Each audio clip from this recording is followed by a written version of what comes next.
Okay, you guys, I got some further thoughts on the DBX, but I want to do some more skating to really solidify them. It is cold at this park today, and it's also really dirty. It hasn't been cleaned in a long time. It's probably 43 degrees Fahrenheit, 5 degrees Celsius. I got this nice fresh fade that's helping my ears and neck feel pretty cold. The digits are feeling cold, but I'm going to try and warm up and have a good session on this DBX board today.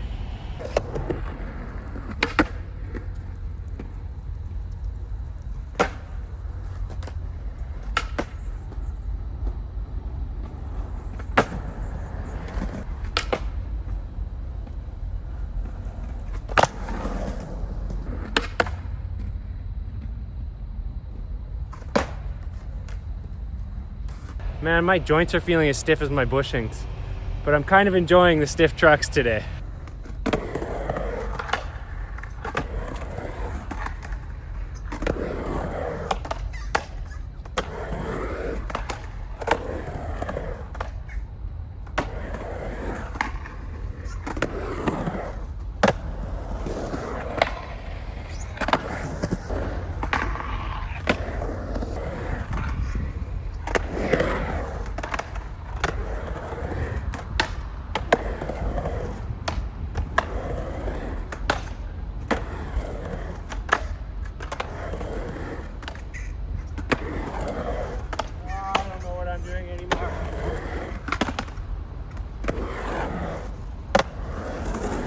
Okay, I think it's time to warm up with the basics out of that little kicker I always skate.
Oh, come on.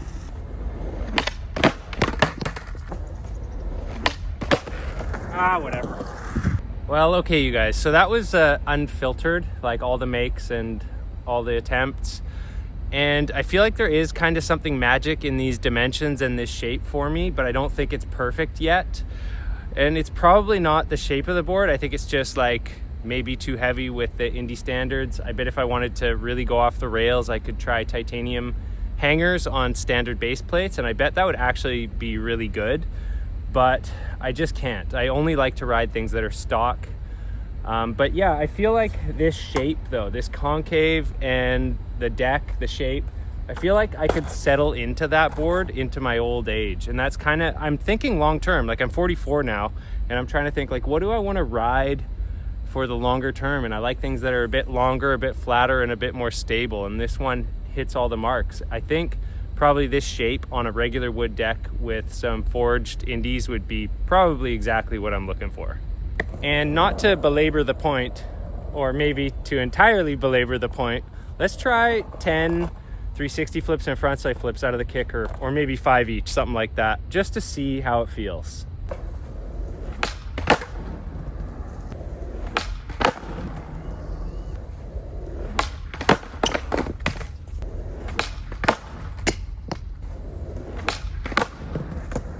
Okay, so it's doing better in my opinion. The lack of consistency is because I've been trying harder.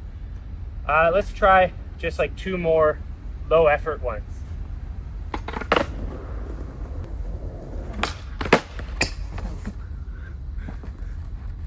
I can't do it low effort on this board. I have to try.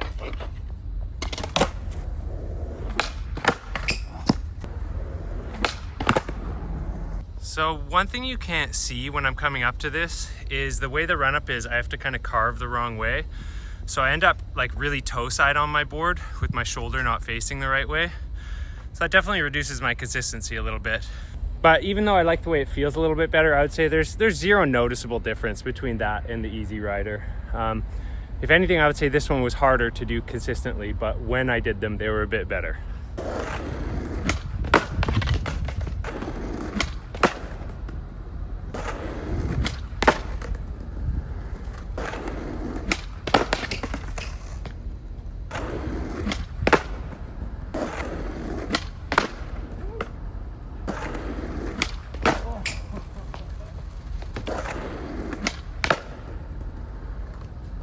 Okay, unquestionably more difficult than on the Easy Rider, and definitely no improvement in form or pop. Under rotated and less popped. Okay, I think I could honestly sum up this DBX board while I have it in mind. So this shape on this concave flexes too much in my opinion. I think it could be 50 to 70 grams heavier, and if it had slightly less flex, it would be a lot better. The other ones on the original R1 concave is actually a lot better. I've found that it is more like that diving board with the perfect spring. And you'll notice that in everybody's videos, they all mention the flex. And to me, there's just a little bit too much. I don't think it would be fair to call it soggy though, because on a soggy board, it flexes and doesn't spring back. On this one, it flexes and springs back with a lot of force, which is why so many people talk about getting really good pop on them. I just find that on this exact concave with these trucks, that the spring back is a little bit too delayed and it kind of messes with my pop and timing. So that's my thoughts on this one.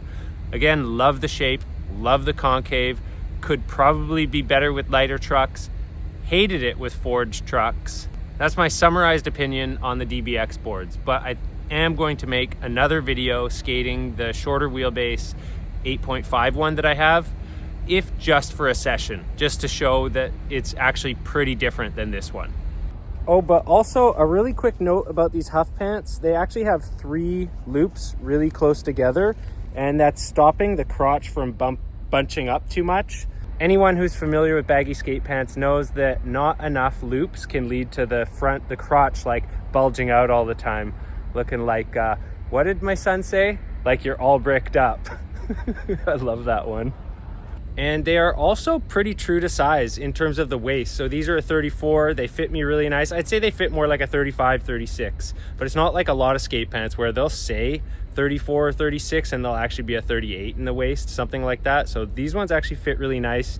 And I like that little Huff logo that they have on the pocket that looks like the Blind logo. It's definitely giving me some like old Blind jeans vibes. And now with my limited time, I'm gonna grab a coffee and skate some street.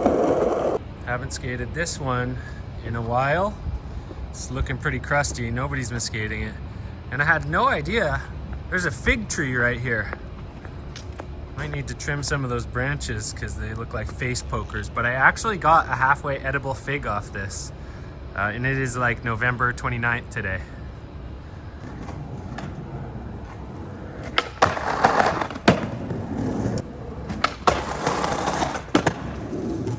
This is a bit of a Hail Mary. It's way too dry for this.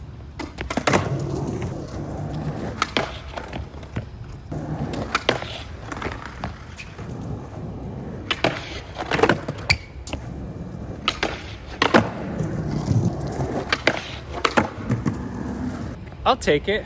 I don't need any better than that. And now I'm gonna address a comment. Somebody said, looks like you're doing more tail slides since skating with Spanky.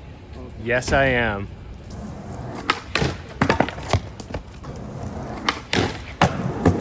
This ledge is like all base plate. Thunders would be better on this.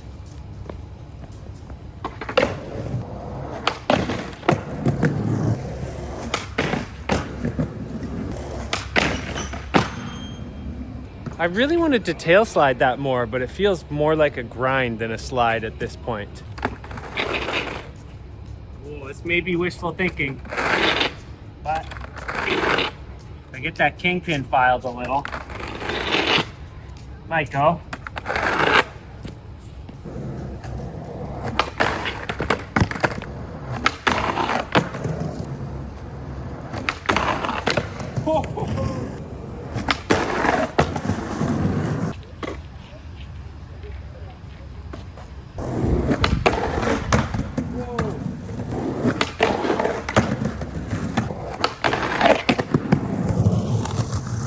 I may be biased, but I think indie standards do the best ledge smiths. Like, there's enough clearance, and as soon as that gets worn in a bit, ledge smiths for days. And I must admit, I am quite partial to a ledge smith. And not a marble one, like a concrete one. One you shouldn't try it on.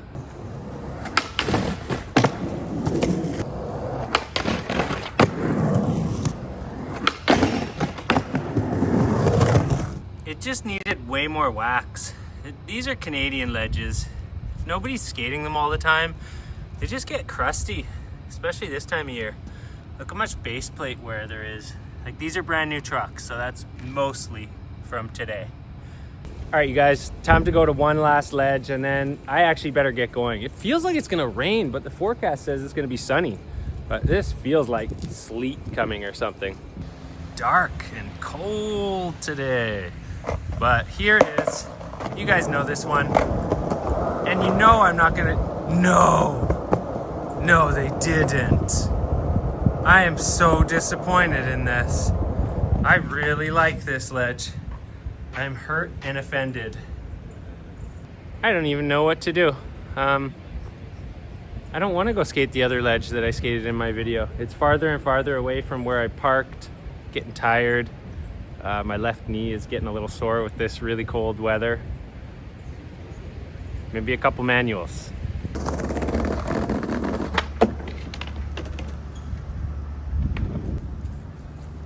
I low-key hate manuals.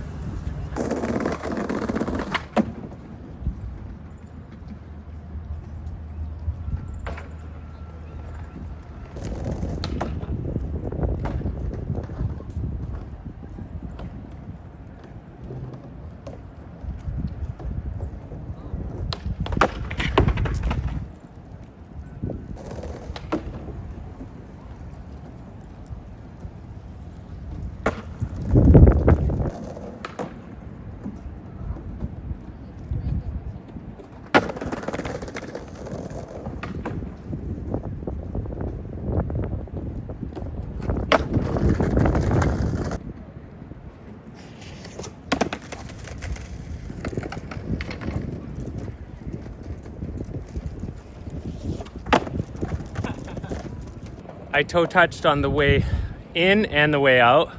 I don't know why I'm even trying this. This is like a weirdly hard trick on this.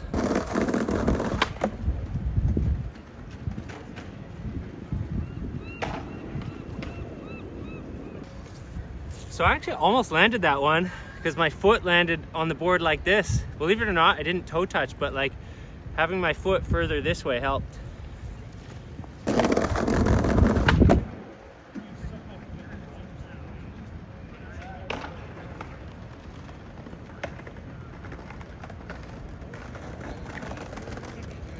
So all I did was, instead of landing like with the ball of my foot here, I tried to land with my foot about right there, and it worked. So ironically, one of Vancouver's most well-known manualers literally walked up to me while I was in the middle of filming that, Tanner Tsuji. Yeah, really good manualer. I don't hate manuals, but I don't have the patience for them. I'm amazed I stuck that one out.